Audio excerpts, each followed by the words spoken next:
we in the West can't get to the point where we are now, where we're in sight of taking out these nuclear facilities, and let's put to one side that they might say, well, we'll give it up.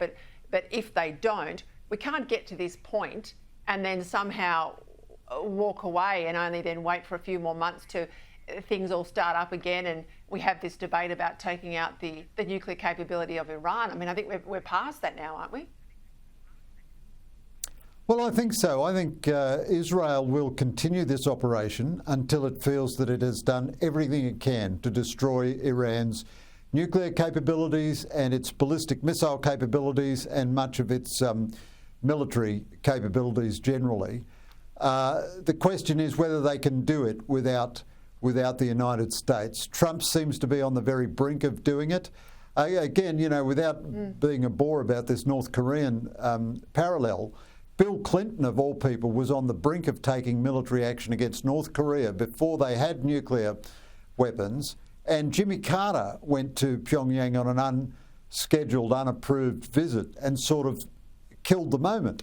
As a result, Clinton didn't take action, and as a result, North Korea now has dozens and dozens of nuclear weapons and will soon have missiles which can reach the United States. So I agree with you, Peter. I think Israel will just go ahead until the mission is completed. But they could do the mission much more effectively if the Americans do it with them. And it would have much greater legitimacy then, and it would be harder for anyone to describe this as a pariah action. Even our own lame government is kind of falling in behind Israel on this, largely because of the Americans, I think.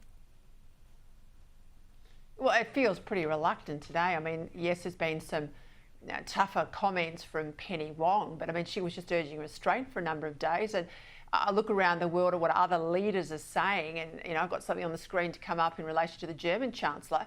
I mean, he is making the point, you and I would get this, Australians watching tonight would get this, but he says that this is dirty work that Israel is doing is for all of us. I mean, we're not hearing enough of that from the Australians. Whenever the word Israel is mixed up, even in this case with Donald Trump, Israel is still seen to be doing something that is on the edges or outside international law. But I mean, I see this as a just war for humanity. Yeah, so I think the Albanese government rhetoric has been a little stronger than usual. I'd agree with you, it's still too weak, but all in pursuit of this kind of pathetic effort of Albanese to get an appointment with Trump, which he hasn't been able to do. So Richard Marles, for the first time ever, said if the Americans go to war with China, Australia will be there with America. Well, blow me down, where did that come from? He sounds just like Peter Dutton. That's amazing. So what an amazing coincidence. This is a couple of days before his boss Albanese hopes to get an appointment with Trump. And Penny Wong, all of a sudden, yeah, she is urging de-escalation, but all of a sudden she's saying the Iranian nuclear program is a terrible threat and Israel has a right to defend itself and all the rest of it.